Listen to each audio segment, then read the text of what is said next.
He likes fruition as well. What? Fruition. Fruition? It's come to fruition. Yeah. I never say fruition. You always say fruition. When? Like, always. Alright, give me an example. It's come to fruition. This gym's come to fruition. Like, Yeah. Mate, I literally have never used that do, word. You say it like... Fruition? Yeah. There's no way I'd There's say that. another one, beginning with A. When you talk about CGCK, I can't think about it, it will come to me. There's another word. It's like a long word. I swear down, I never say fruition. That doesn't make any sense. What's fruition even mean? Like come You're true, the one that says come it. through. Yeah. yeah, it's like when it's like finally happened. It's It's happened. Mate, you're making stuff up. There's no way I say that word. What's the other word that you say? yeah. A. I don't think I'll always say that. Yeah, Dean's known me longer. When was the last time you had a conversation with each other? 5 years maybe. A long time ago. Since I left the army, you stopped I've talking seen to me. you. I've seen you at the Arnold. Did you? Yeah, one of the Arnolds you were doing. I came to see. Not the one that I was there at? Yeah, he was. I think he was busy selling his t-shirts. Yeah, I'm the money maker. The money Busy maker. one. The front of the shop. You were head of sales, mate. You just come in for the glory though. Had to do all the work. I had to do all the work. No way. And you've done Arnold? Yeah. Did One it? time? What time? What year did we do it? 20. Was you still in the army? I was still in the army, yeah. 20. So it must have been like what? 2020, 21. Was that when you Would you- competed as well? Yeah, because you was competing. Because remember, you was competing at one point, and then you was coming back to the stand Yeah. and doing bits and bobs, and then you'd have to go to like another. That was quite fun to be fair. Do you reckon it was worth it? I mean, it's what not from like a money perspective. You spend like the stand we had was quite big for the size of the company like it was at the time. Yeah. So it's like money wise probably not, but you know the exposure and all that sort of stuff was definitely worth it. Like definitely got a load of customers out of it. We sold loads of product which paid for the stand. I mean we didn't lose a lot of money. I don't even think we lost any money. We made maybe a small amount. Yeah, because most of the big vendors, the goal is to really break even, but it's the exposure that is the best thing about it, right?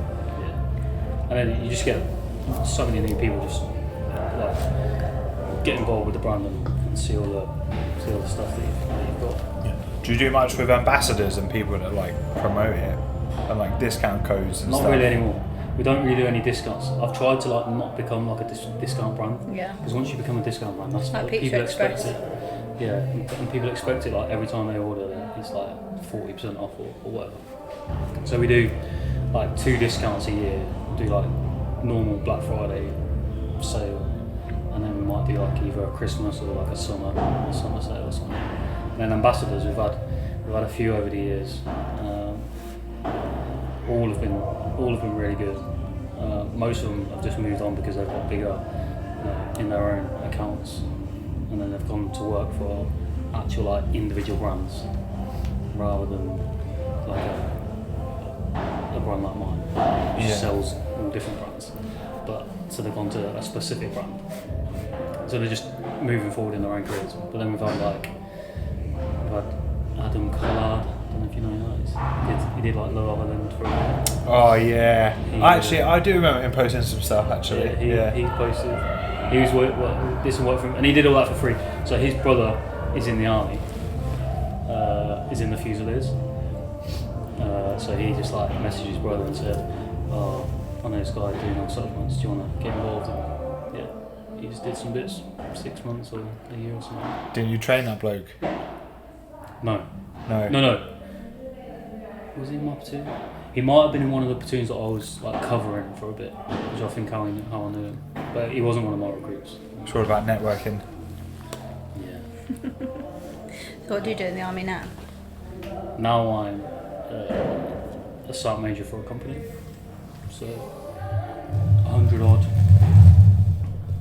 boys and girls. Doing what though? What do you do for those boys and girls? Well, the Supp major jobs different compared to any other job that I've done before is where it's like the first time really all the weight sort of like on your shoulders. You've got like an OC who's in charge of the company, and you've got like a 2IC, but they're busy doing planning and thinking about the future of the company, whereas my job is to like make sure the running of the day-to-day stuff is all going smoothly, and they're like dealing with the discipline and the standards and just like making the environment of the company and trying to keep it how you envision it or how I envision it. I think as a site major you have a lot of influence over how the company feels and how people want to be in, whether they want to be in that company or not. Yeah, you'd either have like a really good 2 years or a really shit 2 years if you're the bottom of the pile. So what were you, when you two met? Were you what did you say? I reckon I was a corporal. Yeah. And I was a brand new bod. I was telling Andrew about this story the other day. I don't know if even you'd remember it, but I remember. The glasses one. Huh? The glasses. Oh, the glasses one. That's not what I was talking about, but that's funny. I remember the glasses one. What's the glasses one? So right, so we were on exercise or something, and all of a sudden I hear someone shouting, "Corporal, corporal!" And I'm like, "What?" It's him shouting at me. He's like, "I've lost my glasses." So I'm looking at him like, "What are you on about?" Because he's got his glasses on his face. Yeah. His glasses are on, but he's adamant he's lost his glasses. I've lost my glasses, I don't know where they are. I'm like, just looking at him. I think he didn't realise that I'd heard what he was saying, so he then went to like action, showing me that he'd lost his glasses. So he went to poke himself in the eyes to say that I haven't got my glasses on, and realised and just poked his glasses into his face. And I'm looking at him like, this is what I'm dealing with. That must have been on PDT. I'm sure that was like just before we were going on patrol or something. It's got to be. It was funny. Come on, man, I was like 17 years old probably. Shame. But no, I remember when we met, we were on exercise. And mate, it was majestic, okay? We were on like a bun line, like a little mound, and then one side had a fence, and we were taking a knee, and you were talking to me, and I remember being like, why are you talking to me? I'm like, I'm a bod and you're a corporal. And then this deer ran across the field. What was I saying? What? I was just having the conversation. You were just asking me like, oh hey, what's your name? Like, who are you, basically? And I was thinking like, why are you talking to me, mate? Like, because it was back in the day where like the new bloke didn't talk to anyone, and definitely not the corporal, because the corporal was the god. And you were like, oh mate, so you bow were the down. god that wasn't allowed to talk to people. I've never been like that. There are people that are like that, but Yeah. I've always, just because you've got a higher rank, and you're more senior and you can make these decisions and stuff like that, doesn't mean that you need to speak to people like, in any differently.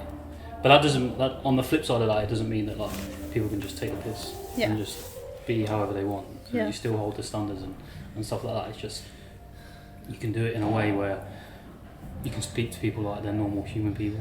And even now, as a sergeant major, like people would never, when I first joined the army, you would never go up to the sergeant major and just like speak to him and have a conversation with That's the so sergeant. weird. But like, I try to do that with all the soldiers in my company. Yeah. Why do you think that is? Like, why are you not allowed to talk to them? Well, I think mainly it's like the rank structure. You have to like you have to by default respect the rank, not the person. Yeah. And it used to be very like speak when spoken to sort of thing, and you never really got to ask why. It was just like shut up and crack on.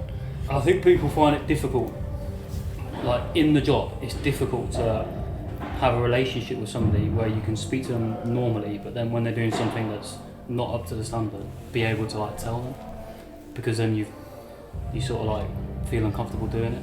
Whereas like if you try and balance it well, you can speak to people in a way that like respects normal people, but you can also, if they're not doing something correctly, you can try and sort it out. I guess that's levels of leadership. Yeah.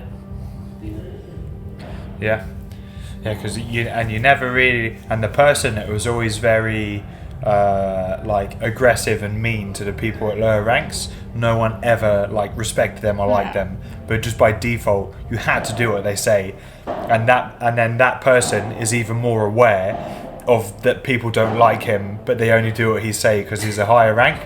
So then it just gets worse, and it just is a cycle of like, well, I'm going to be a prick to anyone of lower rank to me and then it either like affects you to the point where like you become that person, or you're like, I don't like that, I'm actually not going to do that when I get promoted. Yeah.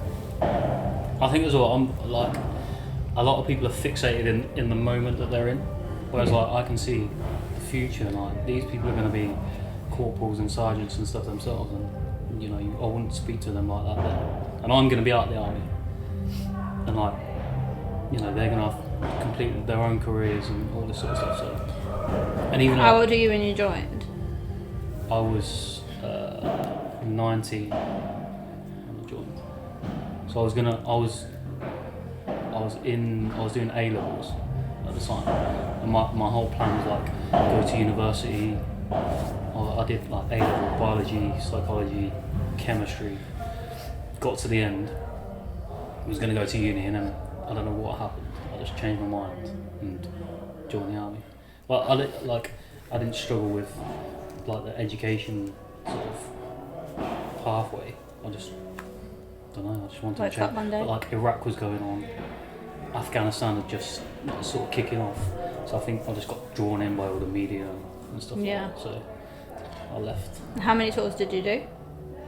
So I did one actual tour of Afghan, and then, but there was a time where we was based in Cyprus, and we was on something called like the Theatre Reserve Battalion, which just meant that if they needed any more soldiers in Afghanistan, mainly Afghanistan, at the time, they would deploy or come back. So I went out a couple of times there, just in and out for little bits and bobs. But yeah, we did one actual tour later. And at what point before, like when you were leaving like sixth form and to uni, or not to uni, did you become a male stripper? I wasn't a stripper, it's alright, so... Okay, so I'll tell you the story. I left, so I finished my A-levels, I was going to go to uni, I decided not to, I left, I didn't even apply for it to go to a uni, I was going to join the army.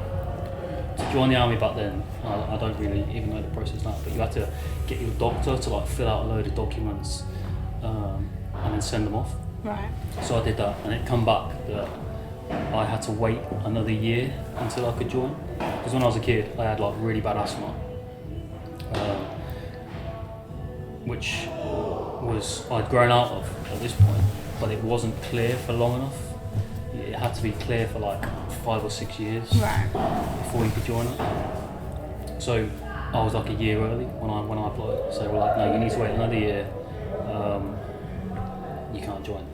So I had to get another job in the meantime. It all worked out well because like it gave me an opportunity to like train and get ready to join the army. After the decision that, you know, I just left uni, I didn't do any uni, I just left education and just like decided I was going to join, no training or anything. So it gave me a year, but it meant I had to get another job. So during the day, I worked on a building site for most of that year with my dad.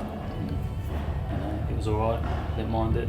But then in the evenings and on weekends, I worked in a nightclub, and it wasn't stripping. But there was like, it was a exotic dancing. No, it was like a well-known nightclub for like hen parties. Okay. So there would be hen parties like every weekend, and they would just use the bar staff to get involved in all the games and stuff. But sometimes it meant like you would make drinks and then put them down your trousers, and they would drink out of straws out your trousers. Right. Okay. Or, I've seen some photos. You would take tops off. It wasn't that bad, but it was fun, and it was good. It was a good experience. I'm glad I did it. That year was a good year.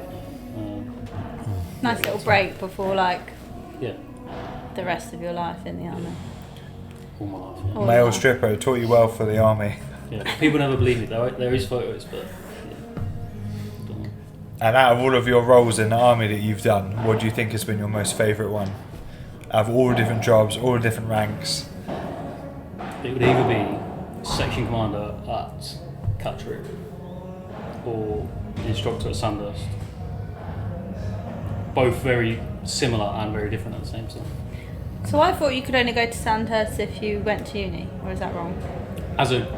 Back then, as a cadet, as in to become an officer. Yeah. Yes, but as an instructor, so we're one of the only armies, if not the only army, in the world where soldiers Yeah. train the officers. But it's only once you get to like a certain rank. It's like a colour sergeant. It's like pretty high up in the soldier side of things. And I always hear stories about when you're at Sandhurst having like mad connections with like some stupid rich prince in another country, and now you're Bezos and he's like flown you to Abu Dhabi or something, and he's giving you like 50 grand, or did any of that happen? No. No. None of that's allowed to happen. Allowed to. Like, there are stories back in the day of like these. So Sandhurst trains not only British officers. Yeah. It trains other officers from other countries around the world.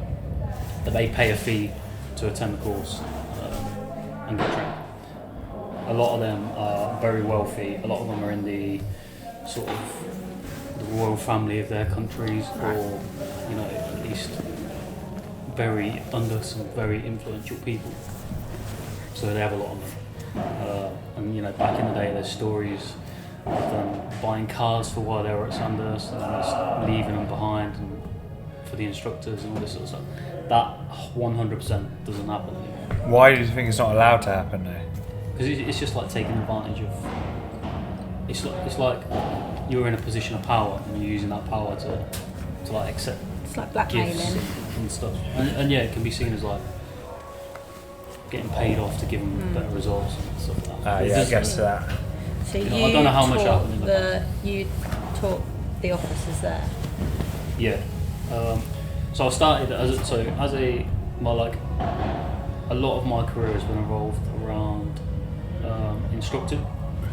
So I started as a section commander at Catterick, which is the infantry training centre, which is where Callum was at PTO. It's where all our infantry soldiers train. So I started there as a section commander, and that was really good. You get people that are really young, so like 18, 19, just starting their lives, just come out of school, and you're like the first person in the army they meet, and then you're putting all of your like influence into teaching them as much as possible, making them the best soldiers you can. You build them up in confidence and like physical ability and all this sort of stuff. But then Sandhurst is a little bit different. Sandhurst is training officers. They're generally a bit older. They've probably been to university, but not all of them now. You don't have to have been to university to be an officer in the army anymore. But most of them have been, which means they've probably lived either on their own or at least in some sort of shared accommodation with somebody. They have a bit more life experience. They've had to pay bills. They've probably had to get jobs. So they're just like different types of people. They're much more confident at speaking and sharing their views of stuff like that. But not all. And not all soldiers have like come from a bad background or people think. Yeah. There's a soldier in D Company now who's like went to the same school as the King. Really? So it's like, yeah, obviously got a good background. And on the flip side, there's like officers who, if you didn't know, if he wasn't wearing his rank, you wouldn't be able to tell that he was an officer compared to any other soldier. But just in general terms, the soldiers are a lot younger, a lot less confident. Is there like when soldiers come through the army, do like higher ranking army people look at like who trained them and they're like, okay, like they can see that you've trained these people and they're all like a different. So when I was at Catterick the first time, all of my soldiers that I trained would have went to either my regiment or a regiment that's at least within my division.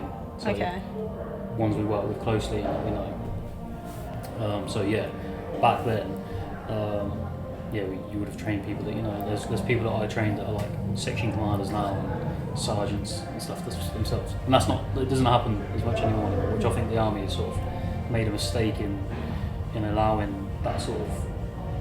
I mean, they've done it for reasons, but like you don't train your own soldiers as much as you Used to. And what usually happens is when you get a new bloke in battalion, they either do something really good or really bad, and you say, "Who the fuck trained you?" And then they That's say, what I meant, yeah. "Oh, Dean Kimpton," and then you're like, you send a message straight away, "Mate, who the fuck is this bloke?" Yeah, that's exactly what it is. Yeah. So, you know, when we do something good or bad, it's like, right, who trained you? You're just like, please no, please no. But that's what I mean though. So like back in the day when you used to train your own, you know, you have more ownership of it. I don't want to say you took it more seriously because like I still trained everyone to the same ability, but just like these people that I knew were going to be in my regiment, there is that little bit extra. Is it like, you're good, you're coming with me, you're bad, you're going there? You can try and do that. You can try. Yeah, the pride thing comes into it though. That's the good thing about it when you keep it like in-house essentially. Whereas if you know like, oh, they're just going to go to some northern battalion, you're never going to see them again, you're like... Did you ever have any that you were like, you really wanted to change and they just weren't changing? That you wanted a project and you were like, "Arr."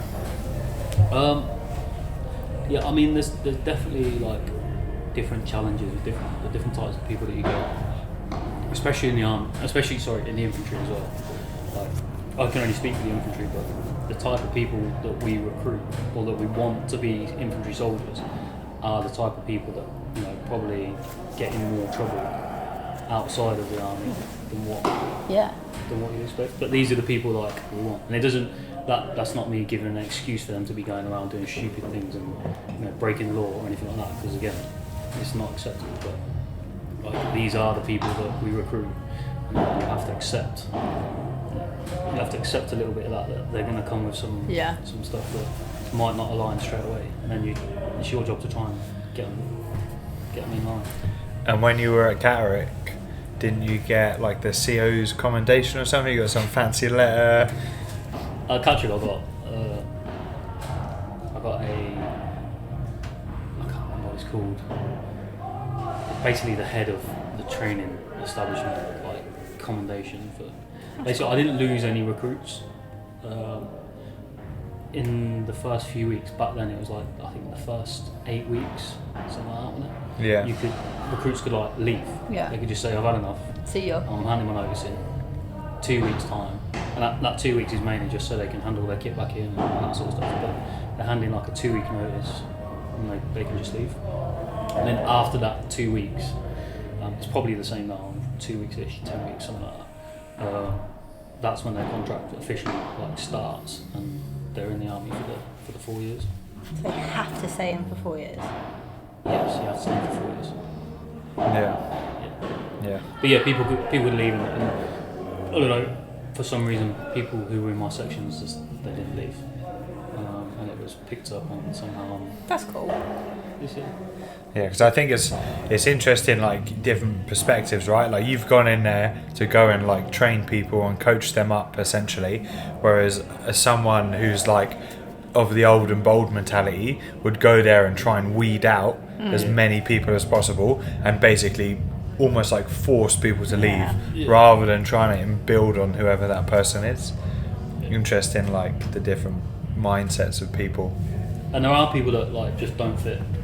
You know, maybe they're better suited to somewhere else in the army, or maybe they're not suited to the army at all. So if you got to like before, like when you like join up for the army, do you have to pick what regiment you kind of want to go into? So it's not just like you join the army and in that first 8 weeks you're then assessed in what. So you do like an initial assessment, which involves like physical assessments as well as checking on your education and your other bits of performance. We did like a test where we had to click on the screen of like see how quick you could click up and react to stuff and stuff like that. And then that then produces a result, which then gives you a list of your options that you can choose from. So you're not really choosing your regiment at this point. You're choosing what job you want to do in the army. So do you want to be an engineer, a driver, a chef, or in the infantry, or something like that. So then that's when you choose that, and then that then determines where you go and do your training. And then probably at that point, once you've decided, okay, right, I want to I want to join the infantry. You then start looking into the infantry regiments and deciding what sort of regiment you want to join. And there's a lot of line infantry regiments, which is your basic standard infantry regiments, and then there's a few extras like the guards who do all the drill, marching around and stuff like that, and then there's the paras who do all, like the jumping out of the planes and stuff. So you can choose. Because didn't it used to go on like catchment areas? So like you're in Hertfordshire, you're going to join the poachers of Toorangling. I don't think it was like mandatory you are joining, but it was like you're from Northampton, you should join the Royal Anglian Regiment if you are Were you a interested poacher? in joining. If you are interested in joining the infantry. Yeah, and then you end up just working with people from your local area, sort of. But it's different now. Is like it? Even since you left. So basically, they join the division, and then the division decides which regiment needs them. So in our division, it's like Which is like the most popular one? there's not really. I won't say Not there's like a much- cooler one. There's a cooler one, yeah. So like, if you're into drill, and you like Okay, what's drill? the Marching, Literally just marching. So marching, you see shiny like, shoes, palace guard, You ever see like Troop in the Colour beefeater hats. on Yeah, yeah. TV where Yeah, yeah. all the marching and past the king and stuff. Yeah. That's the guards. Household cav, doing a horse. With the horses. Yeah, and then you've got obviously the parachute regiments are pretty popular. But Yeah, it's again, probably the most well known, isn't it? Like everyone knows a paratrooper, everyone knows what a marine is. Poachers. Yeah. If you know us, So it's why for are they bad called reasons. poachers? So one of the battalions is the poachers. One Yeah. of them's the Vikings. The poachers is nicknamed after like the Lincolnshire regiment. It was their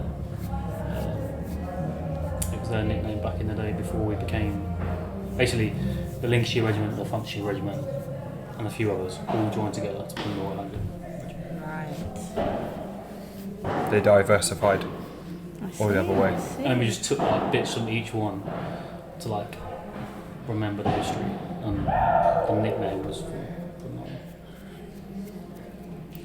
So you enjoy coaching people, making other people better, and teaching them. Yeah, I mean, like I was saying, I was going to do A-levels. I probably would have ended up being a teacher. Or a chemist. Maybe a chemist. I didn't really like chemistry. Chemistry is hard. Yeah. I was more interested in biology. But I would probably just become a teacher. Yeah. So I think that's where I probably. So when was the Supp house born? Like So how the did that Supp come about? house would have been after I finished capturing as a section commander. I just promoted to a sergeant, so we moved back to Cyprus. So I had, the pay was good. You didn't really do much. We didn't do much. You suntanned apparently. There was a beach on camp. We were getting paid loads of money. Me and him were going to the gym quite a lot. We were into supplements back then. I would buy supplements from like an Australian brand. People would try them and people would use them and they'd like them. And then I realised like there's a bit of a market for niche brands that aren't really available much in the UK. So I had money saved up from like tours that we've been on, from exercise that we've been on, the fact that I was living in Cyprus. So I just went on leave. At one point, I built a website and I just bought a load of stock from America. It was all like in my living room. And that's where it came from. And so how much of it is modelled off Massive Joe? How much of an inspiration was he to you? No, Who's I think Massive Joe? The brand that Okay. he's like an Australian. So he had an Australian brand that he just sold. Well, either he sold it or he's like stopped it. He would put a load of videos out on different supplements, comparing them, and like actually going into the detail of what's in the supplements and stuff like that. So that's what probably got me interested into it, like learning what the different ingredients do, how they work together. Just what your the benefits are. chemistry and biology kind of Maybe it's come back a bit to that. But then, so I just want to leave. bought a load of stuff. And started it. And it's been going, what, 8 years now? Long time. Yeah. And would you ever do any of your own reviews and things like that? Well, like review videos and stuff. Yeah? No, I don't think I will. No? I haven't got the right personality for it, I don't think.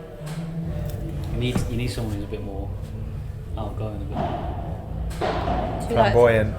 yeah, a bit more flamboyant. You know, one of my biggest regrets when you started the Supp house is that I'd ask you for discounts for things, and back then I didn't know anything about like owning a business or being like starting off a side hustle, and it eats me away a little bit now that I even asked you for like a discount.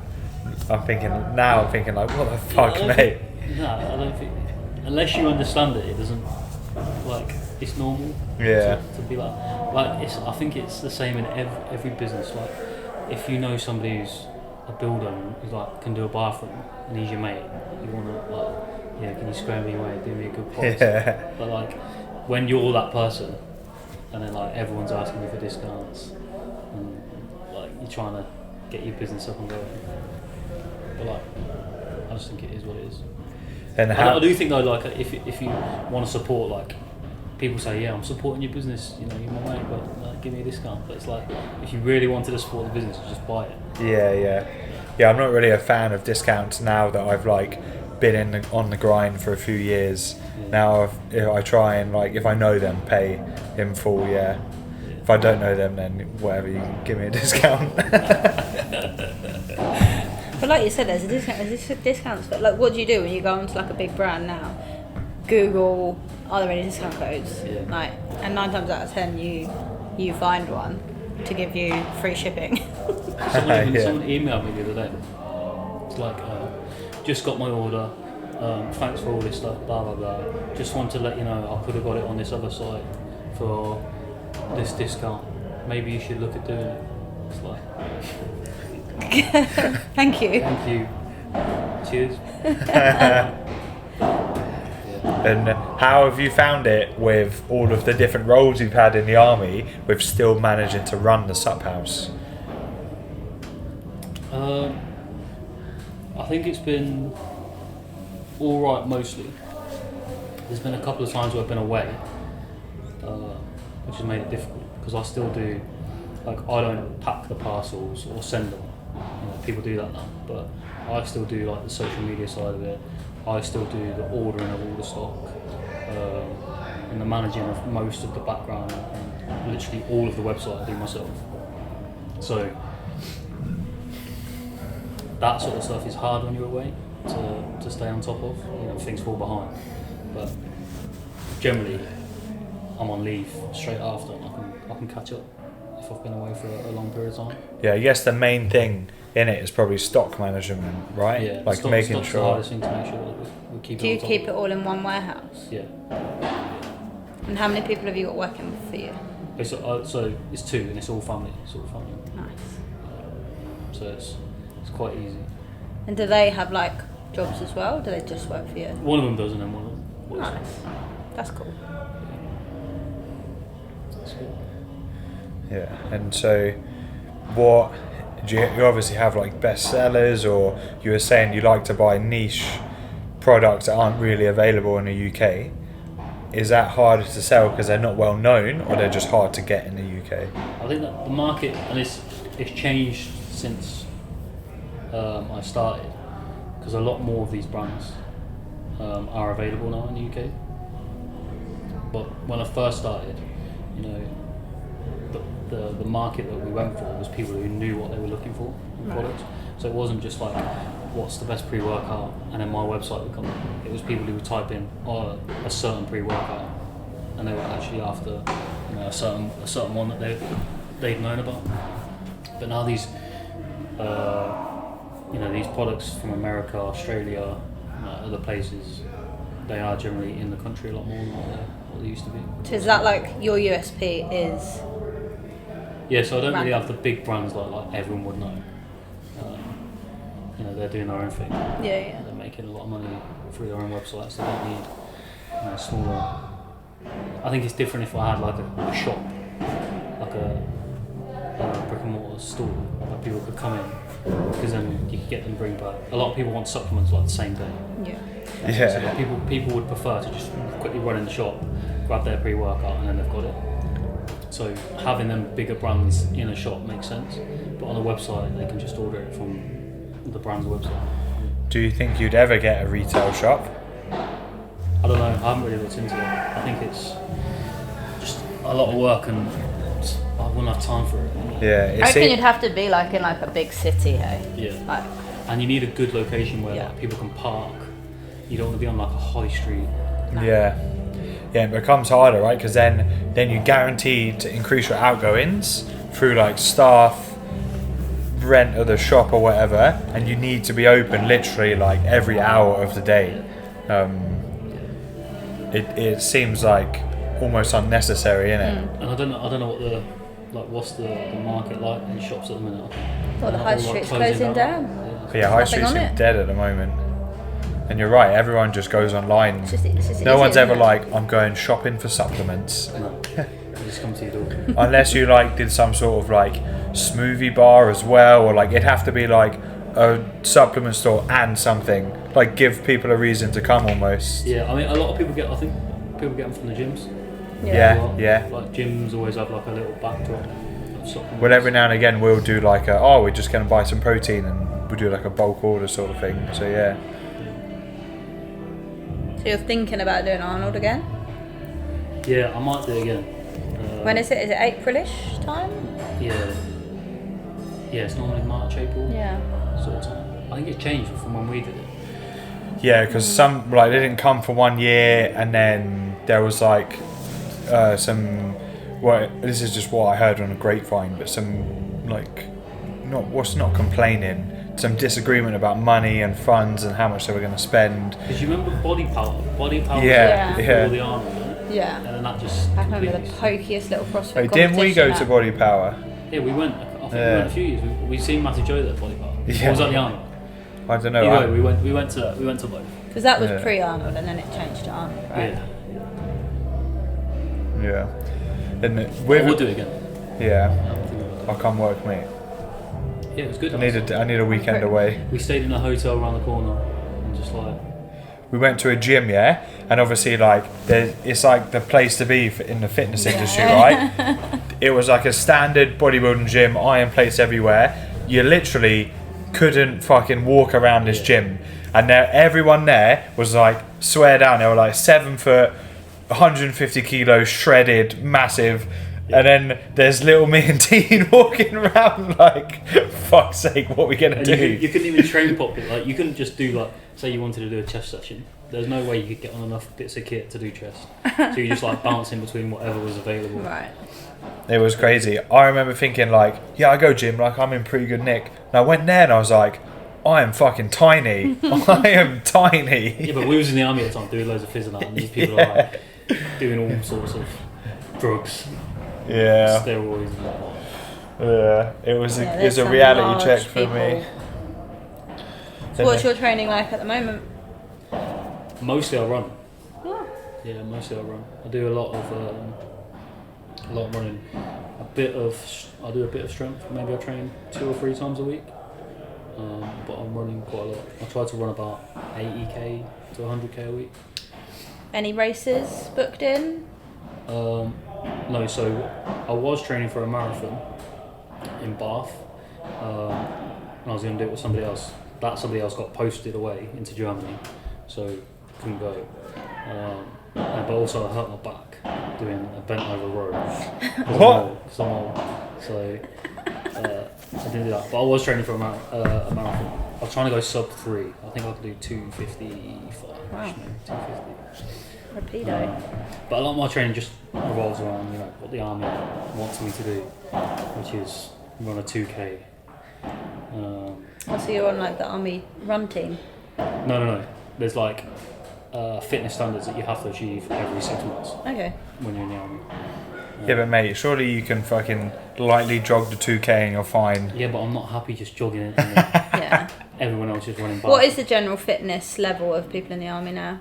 It varies massively. I can only really talk about the infantry and my regiment or my battalion.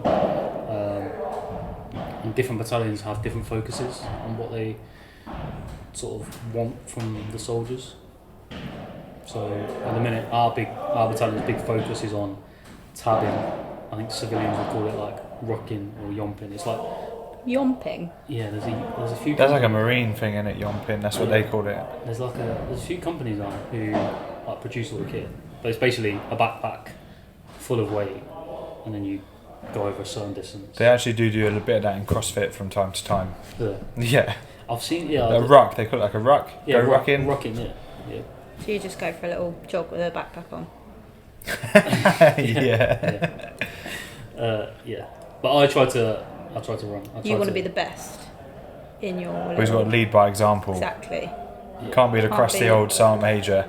No, and the fact that's even a thing. That it's like, oh, your sergeant major does PT. It's like, why is that a thing? Like, everyone should be doing PT in my eyes. You would expect everyone in the army to be like. Exactly. Like you're in the army, you need to be. And to be fair, strong and a fit. lot of them are fit. If you put them against civilians, they're fit. But like when they're against each other, you know, there could be big standard differences. Like some would look like they're not very fit. And if you're running the day to day of the company, are you like mandatory PT in the mornings? Yeah, every day. Every day. So the one thing that is mandatory is that we do PT every single day. And Good. everyone does PT every day. And is there like I just think that should be like standard. Yeah. But like PT, you know, and I get it. Like as an army at the minute, we're very busy, and there's a lot going on. Units are like stretched across sometimes different countries, not let alone just the UK. But it's like sometimes the first thing that disappears when it gets busy is like PT. It's like, oh, we just won't do PT today. We'll go and do this other stuff. But like for me, most important. yeah, and for me, the whole training program, the whole daily program is like built around PT. So like where we do PT, and it's always first thing in the morning, and then we add to the rest of the day depending on what we need to do. And that doesn't mean every day is like a thrashing. This is another thing with the army. Like, So what would do like a couple of days? What would like the first day and the second day of PT in that hour be? so I'll just do a normal week. Yeah. So on Monday we normally do like a steady state run, an easy run. Not with a backpack. Not with a backpack. Really low level, maybe like up to 10k. So we normally do like 45 minutes to an hour, literally jogging. And we do that on a Monday. Tuesday is when my company is allocated the gym. So we will always do like a strength session. And the gym, it's much better than when you were there. The gym, like it's proper kitted out now. And do you like go in, everyone does their own bits, or No. do you like Structured. So there's PTIs who will plan a session and deliver that session. yeah? Wednesday, then I normally do probably some sort of intervals. So either like some really fast intervals, 400 metres, 200, 400 metres, or we do some 1k loops, 7 or 8 loops of a 1k, some decent amount of resting. Thursday again, try and do something a bit easier. Maybe go back in the gym, do more of a circuit workout. Because then Friday is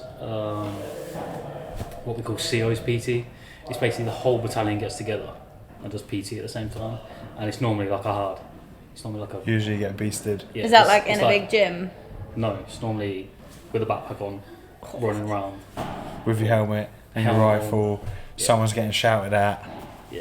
You can have Stretcher, logs. logs, That's so cool though. all the stuff that when you think about like military training is like Yeah. like Yeah, the stereotypical stuff. Yeah, and we normally do that on a Friday. It's like the last thing of the week. Oh yeah, because you're not in there on a Saturday, Sunday. You day of Most of rest. the Yeah. But yeah, one of my big hates with some of the army sessions is that every session is like best effort. Yeah. 190 heart rate every session for an hour, which is, I just think there's better ways to train than that. So that's what I try to do with the company. But you need to have a good set of PTO. So then, So you're in charge of telling your company what to do Monday to Friday. Well, so we have the battalion has what we call a like a lead physical training instructor who's been in the army a long time, probably similar rank, maybe just lower than mine, who decides like how the battalion are going to train, like the general theme of it, depending on what sort of, we call them the corps man. They can either have as much involvement or step back as much as they want, basically. So depending on what sort of corps man you've got at the time. This one that we've got in a minute, he used to be in battalion. Ricky Malin is the corps man. So he will like say, right, Monday the company's doing this, and he will plan the sessions and he will get all the PTIs in together, talk about like what this session should be on Monday, and then they go back to their own companies and deliver that session. But like, as a sergeant major, at the end of the day, it's my company, along with the OC. So just go in there, boot the door down. I can fuck off. Yeah, I want to do this, but maybe we'll change it a little bit like this. I would rather do it this way a little bit.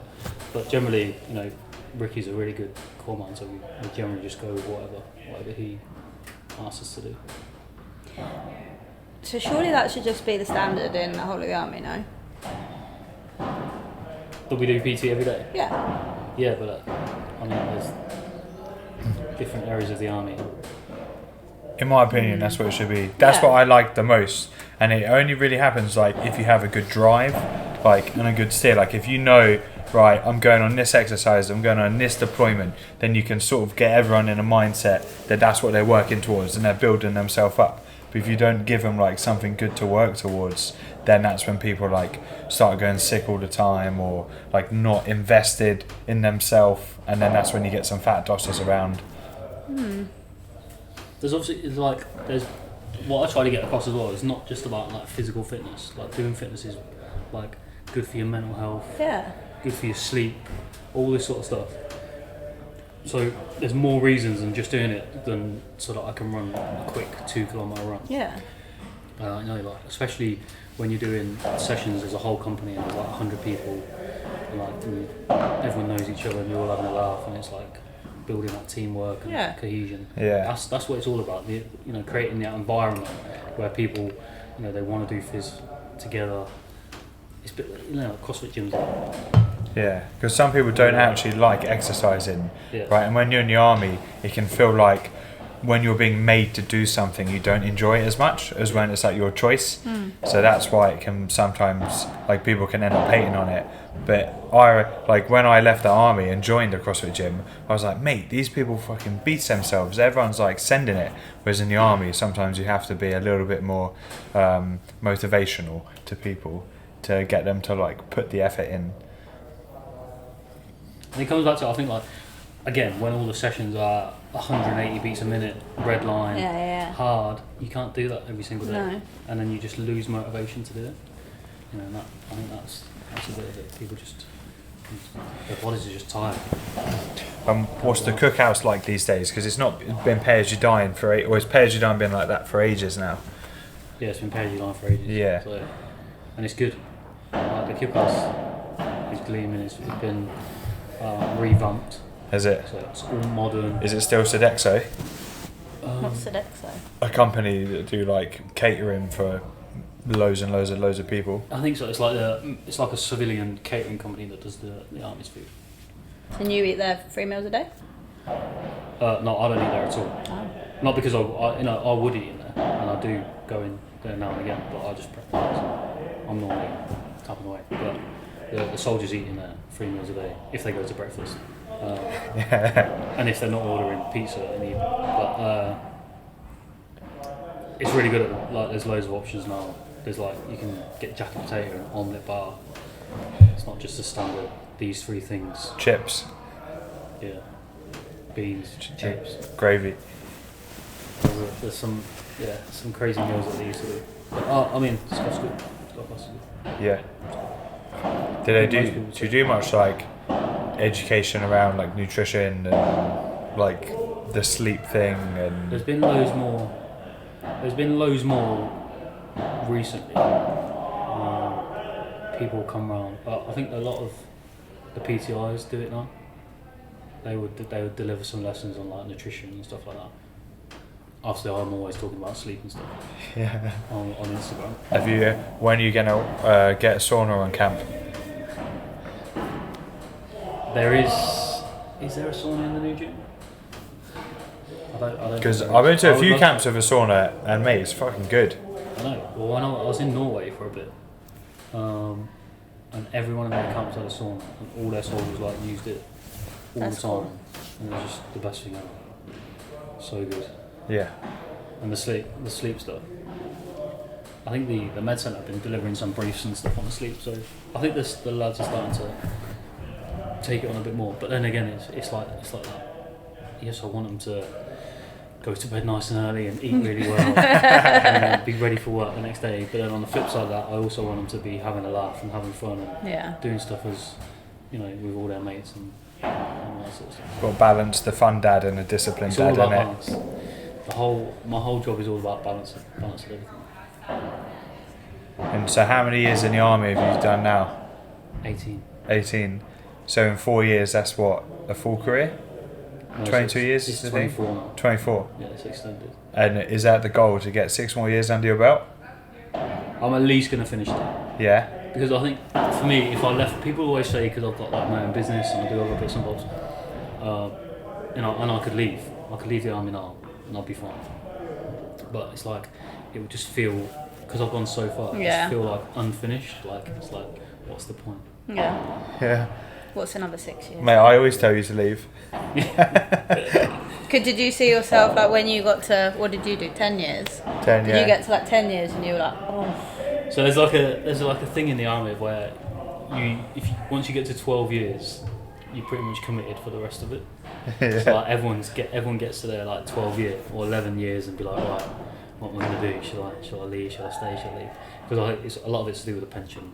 Like you can claim your half pension at 12 years, right, and then your full pension at like 20 or 22 years. So I think big decisions are made around them. But yeah, I think I'm definitely just going to see what happens. I'll definitely finish up to this point. You're one of the only people I know that has like enjoyed it consistently your whole career.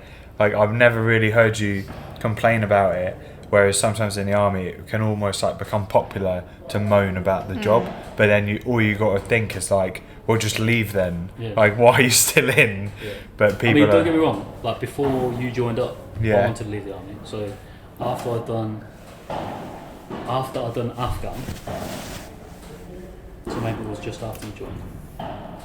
Anyway, after I'd done Afghan, I was going to leave. So I'd been in probably 8 or 9 years at that point. I was a corporal. I'd been to loads of places around the world. I'd lived in Germany for 2 years. I'd lived in Cyprus for 5 years. So it was like I've done enough. You know, completed it. Been on tour. But then it's like one of my goals when I left training was to go back as an instructor, and then that's when they offered me to go back to be an instructor at Cattery, and I went back, and then that sort of like changed my perspective and made me want to stay. But it's pretty normal for, you know, when people get back off tour, you know, a lot of people do leave. You know, they've done what they've done. Ticked all the I boxes. don't have a problem with people leaving the army. I think there's a bit of a stigma about once you leave, you're like seen as like, don't come near me, you're leaving, sort of thing. Yeah, well, it's the whole like civvy thing. Like you're like, oh, don't talk to them, they're a civvy. Yeah, it's like, I don't really see it like that. I think people sign up for the 4 years. Some people do 4, some do 8, some do 24. You know, people have different opinions on what they want to do. And if people want to get out, then get out. You know, it doesn't. The thing what I've learned in the army is that the army will always go on without you. The army doesn't need me as an individual. You know, I might have impact day to day, but like if I was to jump off this now, the army will go on tomorrow. Yeah. Someone will be sitting in my desk with my I don't think you'd get very far if you jumped off there. Yeah, maybe not off it, maybe off the roof. And so in 6 years' time, where do you envision you're going to be, and what rank do you think you'll be? I will at least I'll get to W01. What's W1? So W1 is the highest rank of a soldier that a soldier can get to. Whether that's in my regiment or not, I don't know. Maybe I'll have to post out and get a different job somewhere else. But I'll probably get to WO1. Is there anything else that you like want to try that you're like, oh, that looks fun. I want to be Job that. wise, no. No fancy posting somewhere. I might go back to Sandhurst. I might go back to Sandhurst. Would your role change though? Because you would not be a colour boy. You'd be. Or what? He wouldn't be a colour sergeant, so you wouldn't be like. Yeah, so the instructors at Sandhurst are colour sergeants, but they have sergeant majors. So Do they? The cadets are broken down into companies, and each company's got no C and sergeant major. So I could do that. I think but the main goal for everyone, at my level, is to get to the regimental something. To get to the what? To the RSM. It's like So then there's like the most senior soldier in a battalion. There's only one of you. the Let's do it. top dog. Get there. Top There's like dog. 500 soldiers in a battalion. And you're the boss. Not the boss. Who's the boss? The officers are always the boss. Yeah. So say like there's 5 companies. They each have a company sergeant major. What rank Dean's at now? The next one up, you're in charge of those 5 people. So he would be in charge of 5 of him. So it's even harder. Like, Well, we'll see. I'm just starting a degree. So Oh yeah, in what? Chemistry? no, sport and exercise science. Oh, nice. So we'll see how that goes. Maybe you can teach me something. Yeah, it's And is that like this is gonna sound Oh, is it open stupid, university? Yeah, yeah, is it- it's through Open University. So Do you have to go into a uni? there are some in-house classes. You probably want to go to some in-house Lectures. ones. Through my experience of online stuff and in-person stuff, no one can teach you as good as they can face to Yeah, in face. person's better. Yeah. So I would take that opportunity if it's there. And is it like through the army or is it like on the side but you've told them about it? No, so the army does a scheme where it will pay towards some education and stuff like that. So depending on how long you've been in the army, you qualify for different amounts. Yeah, yeah. And Oh, so obviously, you've gone full degree. I've been in quite a lot. But Love it's not paying. It only pays. So it pays like a quarter. But it's an expensive degree. Yeah. It's not a. Oh, I know. And so does this mean you're trying to set yourself up to be an LE? Oh, what? You don't need a degree to be in it. No. But I don't know the whole LE stuff. People, I'm at the point now in my career where people ask me about being an LE. What is quite an a lot. LE? So once you've reached the highest rank you can of a soldier, The you CO? can No. then, no, of a soldier, you can then commission Yes. and become an officer.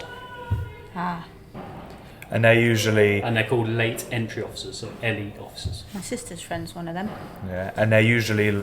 typically they're grumpy as hell. They work in welfare and no one wants to talk to them.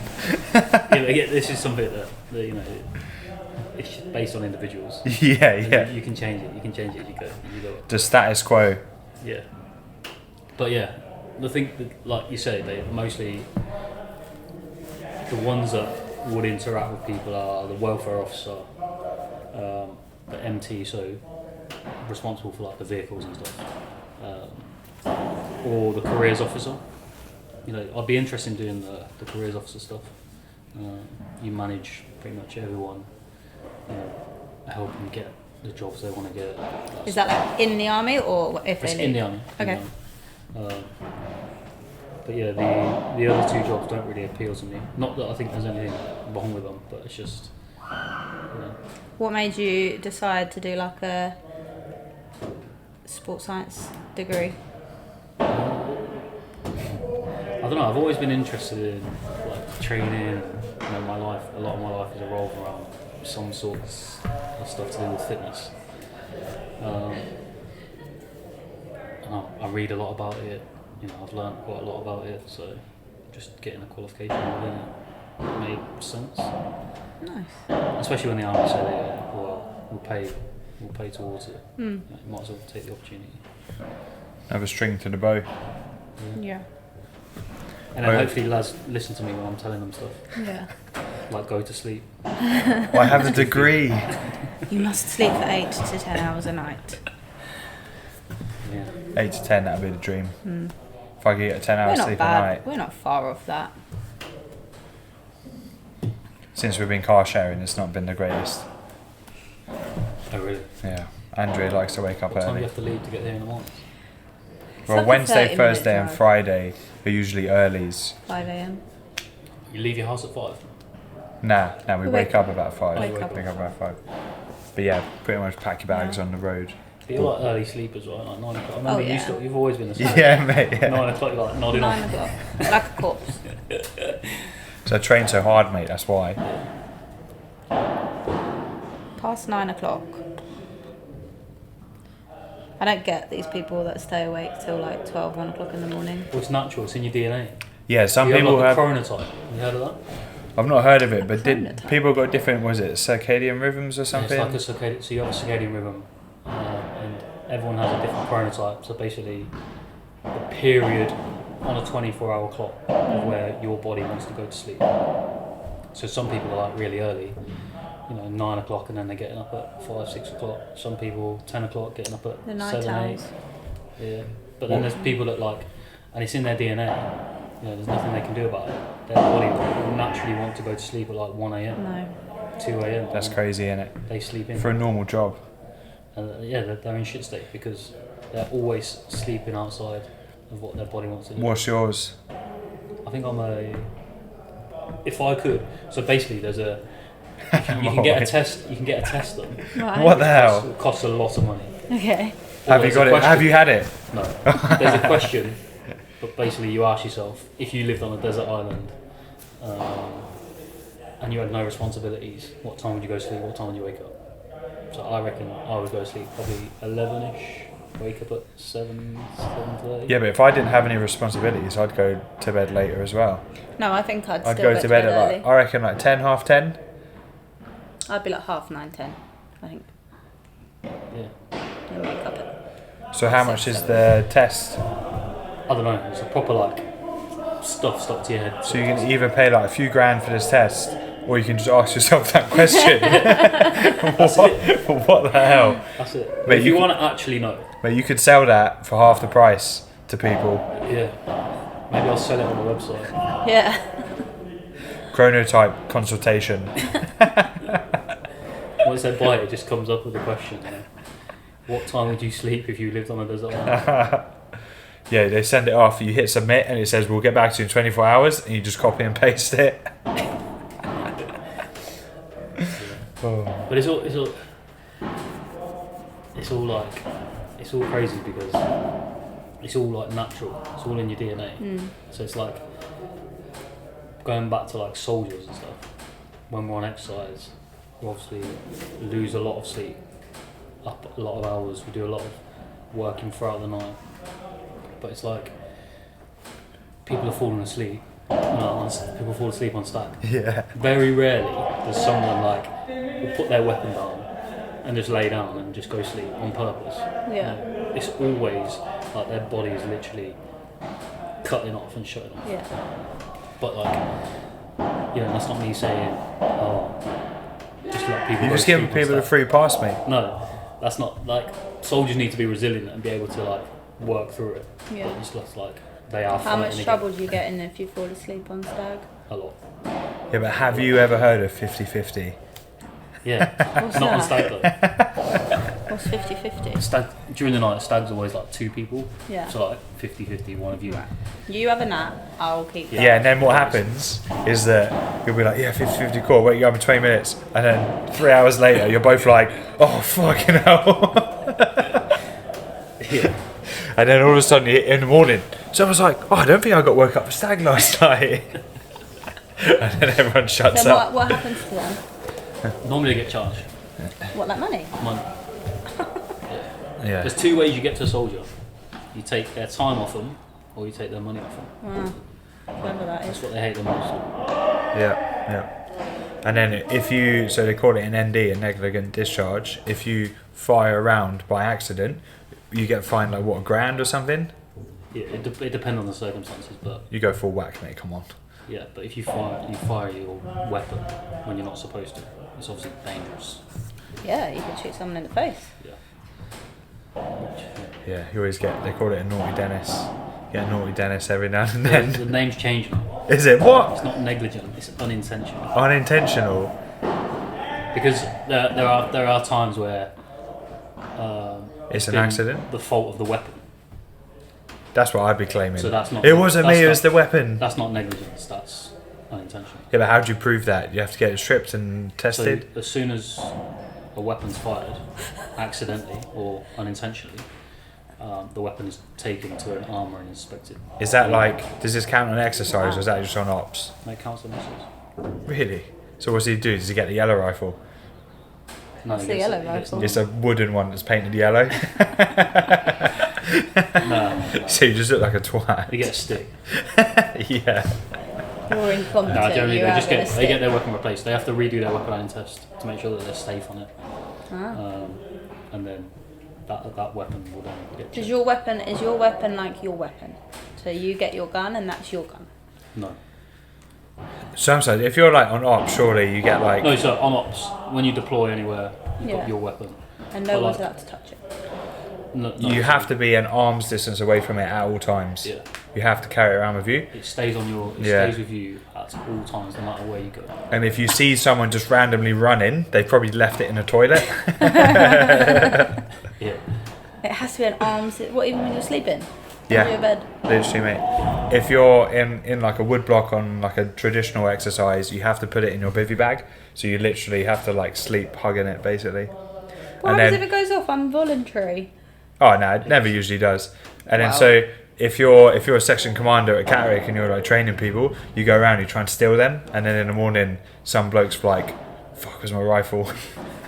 And Dean's in the middle laughing to himself because he's got 3 rifles next to him.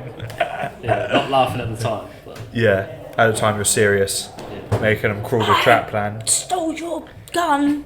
You'll You're meant to usually- keep it safe. You'll go out to like the field somewhere, you'll pick like a random tree in the distance and you'll just say stand by go. And then you shout grenade. Do you know what happens when you shout grenade? You run. No, they've got to hit the floor on their belt buckle and then you're leopard crawling through.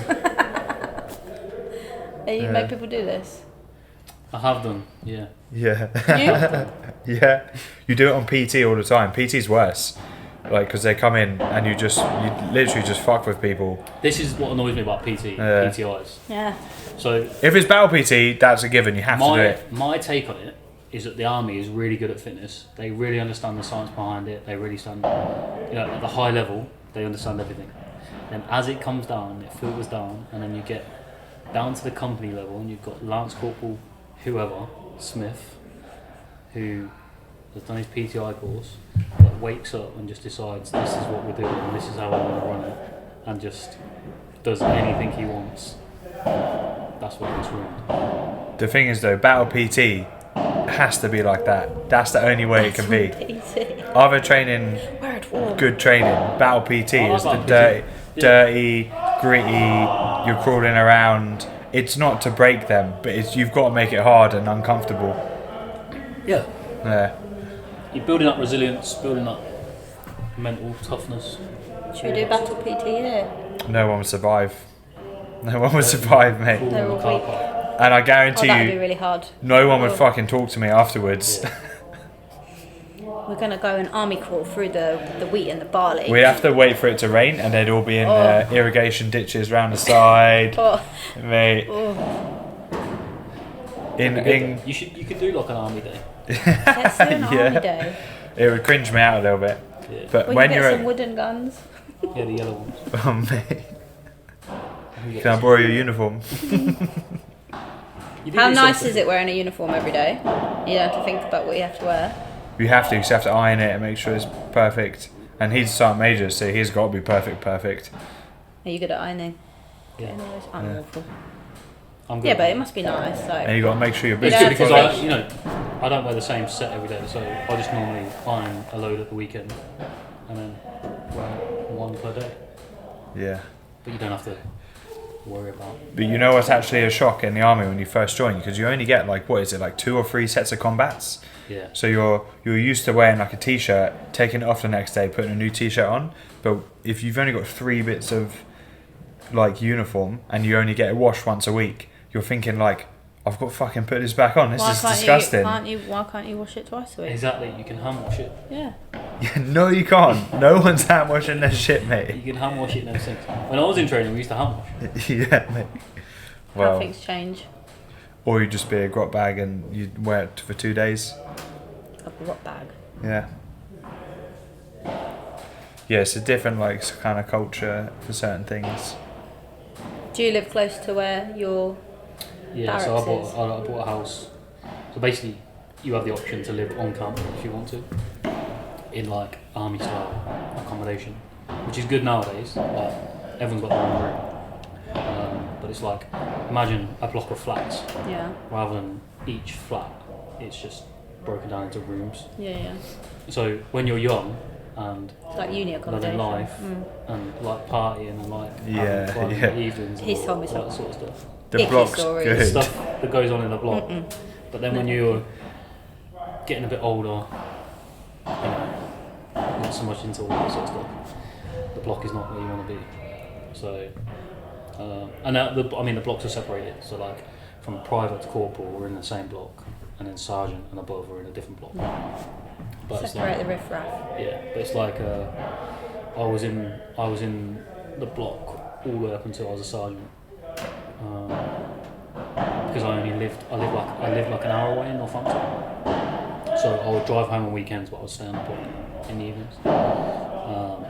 But I decided I didn't want to move back into the block after I got back from Sandhurst. So while I was at Sandhurst, I sold my house, bought a house in Oakham, which is 2 minutes down the road, so I can drive in and out every day. Nice.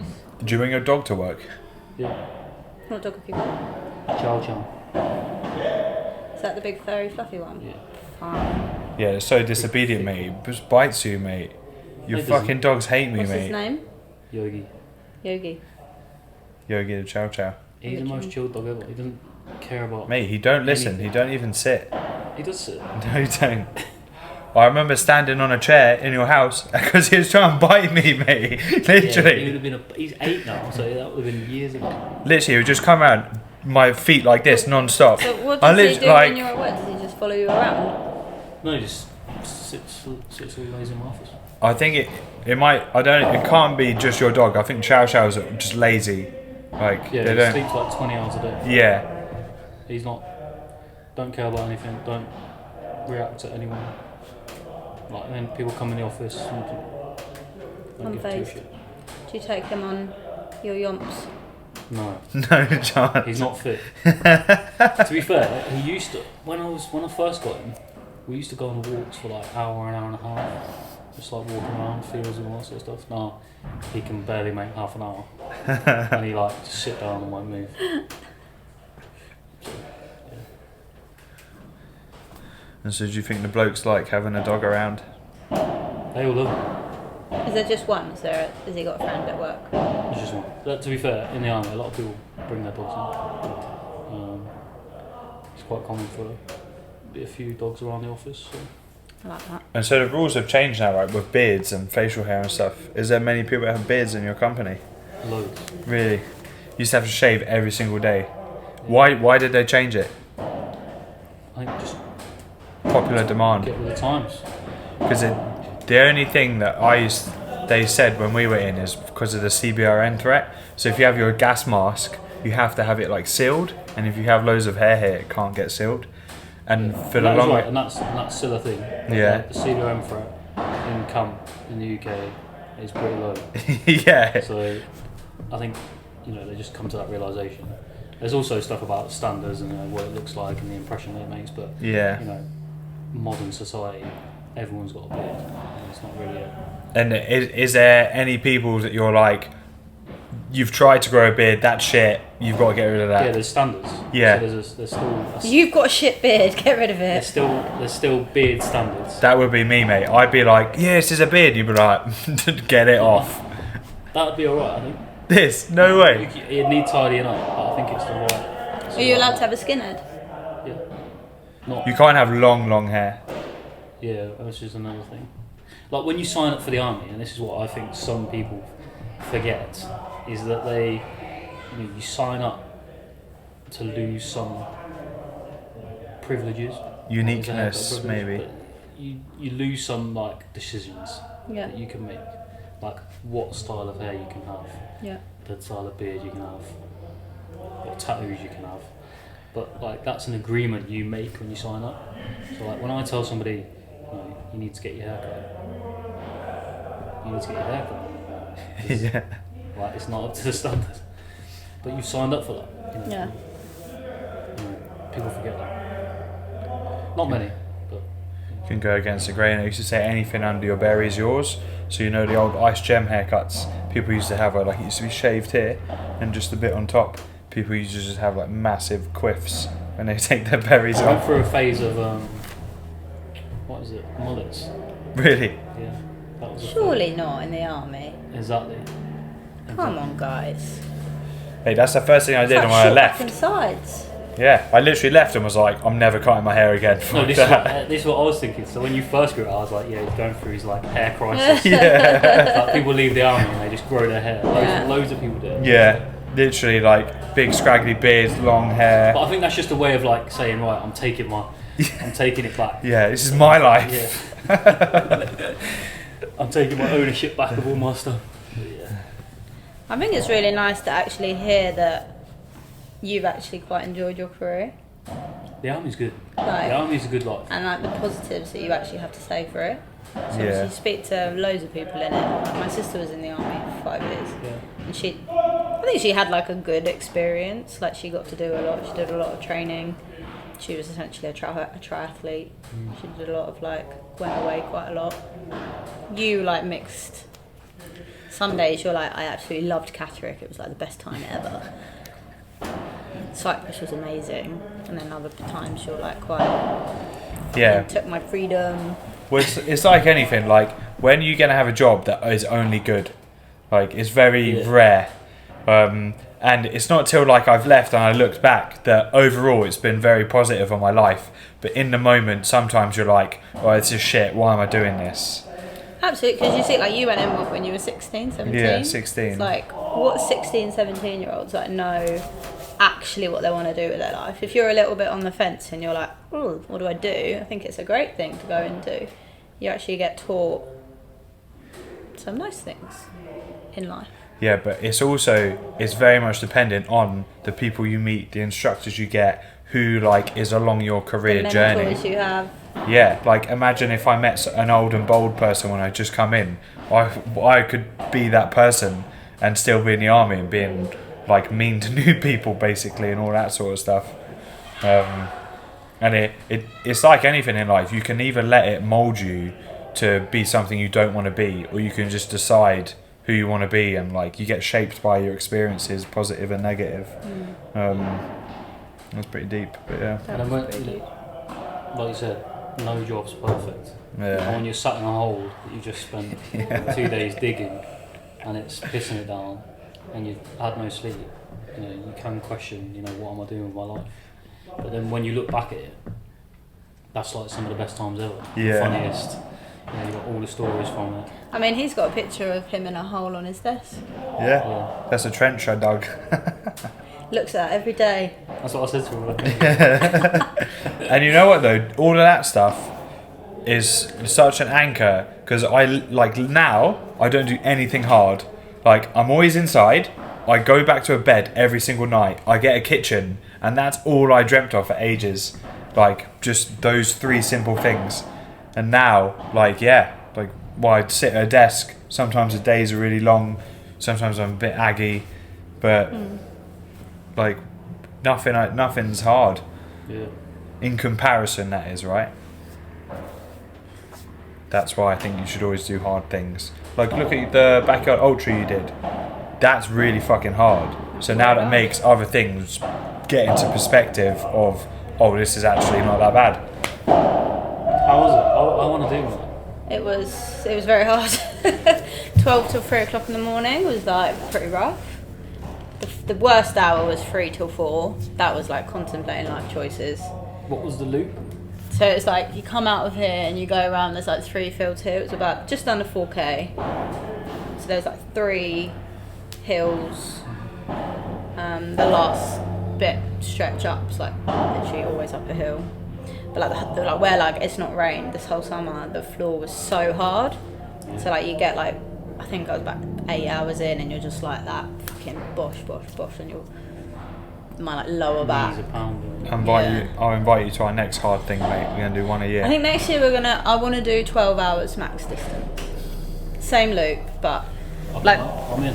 like this time it was essentially like 30 minutes on, 30 minutes off. And like the harder bit was the stopping.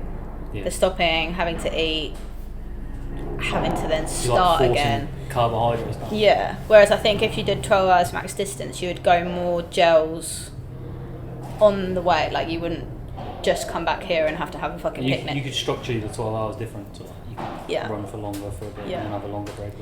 Yeah. My sister's doing I think it was a 100 miler in Arizona on like Halloween.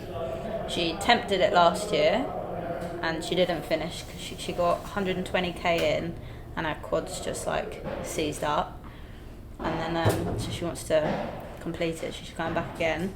I remember watching it. They start at like 5 o'clock in the morning and it was like 17 degrees already. By like 8 o'clock in the morning it was like nearly 40, like running through the desert in Arizona. Yeah. So that's like we were really lucky with the weather here. It was dry, didn't rain. It was dry. Through the night it was cold. Yeah. We're gonna do daytime next year though. Well, let me know. I'll sign up. You're in. You're already a runner, so Yeah, mate. We raised money for the air ambulance. It's $7,000 we made it. But, yeah. Well, not made. we're gonna go raised. see them tomorrow. In Yeah, Northfield. big check. Hopefully they got How many people did it? 10 completed it, 10 completed How many it. started? 28. and there were like they're like almost 40 sign-ups. Yeah. 10 people couldn't even get to the start, mate. Did you do like a sign up fee or was it all just No, free? We just did it all free. All free. I think next time we have to put So like a we- small charge on it, just Yeah, so we to cover lost the money. costs. Yeah, I think it's normal. Yeah, Yeah. like we obviously not doing it to make money for ourselves, but we just need like, it to cover the event You know, like we costs. bought some food and Yeah. we bought banners and everything. So yeah, fee next year, but nothing wild. Well, You're in. I'll wait for the newsletter. Mate, can we get the Supp House to sponsor it with some carb drinks? Probably. I'll write an email. Yeah. Yeah, we'll put it to you, mate. What's your bestseller?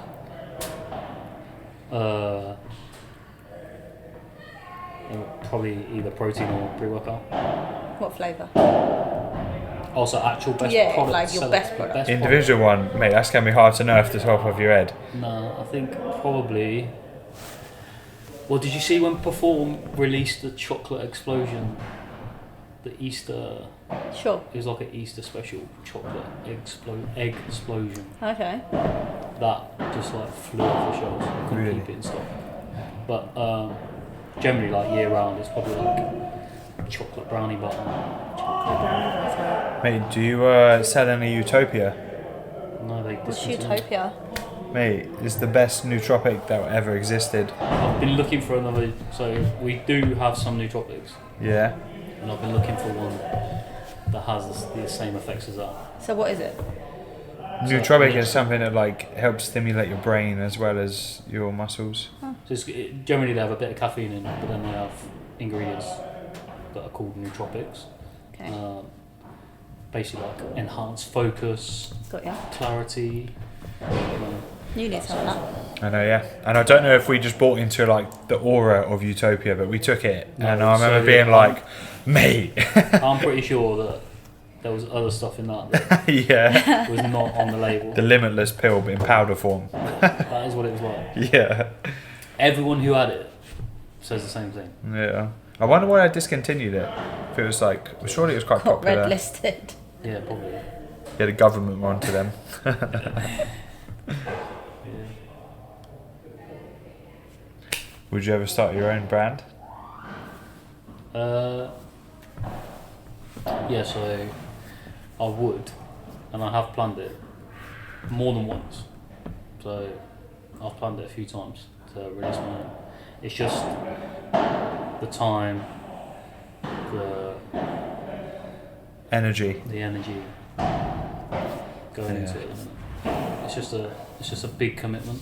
Yeah. You know, to get your own brand off. It's different when I'm selling other brands and they're already, they do their own marketing. So, people who come to my shop already sort of probably seen the products, seen all the marketing, been influenced already. Whereas then, you start your own brand, you need to build all that up and get that traction. and I think that takes a lot of energy, a lot of time. It's a long time, yeah.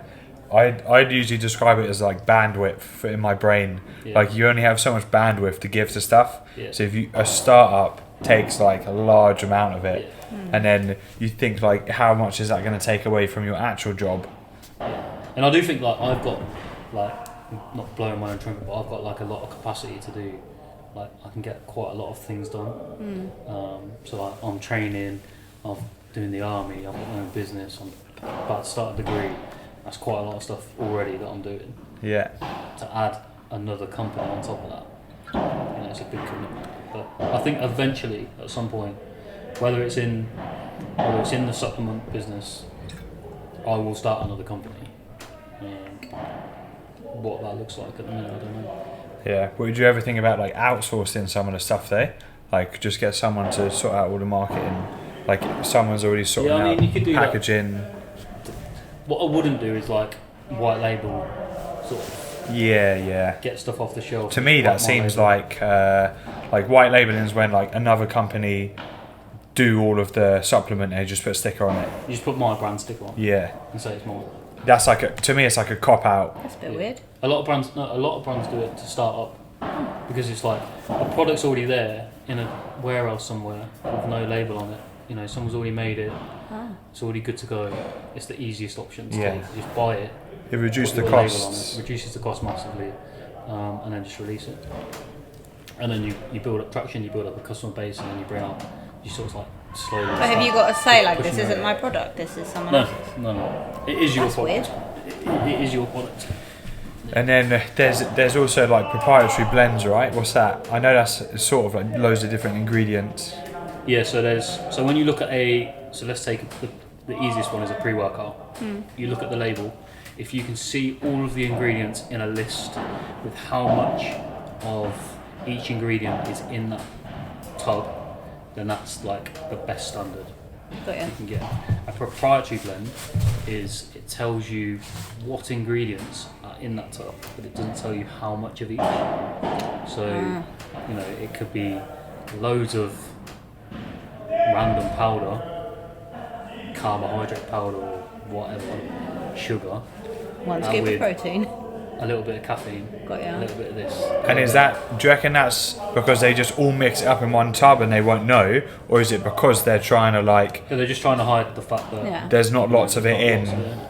and they're like maybe saving money, but they've bulked it up with like I don't know. Because you can say that this is a really high stimulant pre-workout. It's got loads of caffeine in it, blah blah. But you don't have to say the exact amount. I haven't made my own product, so I don't know the actual laws exactly. I know on a label you have to say what's in the product by law, so that people know. But you don't have to say how much of it. Because it doesn't. And you know what? When you're shipping stuff from America, is there not different laws for like different ratios on things? Like, you can't get this because it's got this product in. You're not allowed to use that. Not in the ratios, UK. but there are banned ingredients. Yeah. So none of my products that I stock have any banned ingredients in.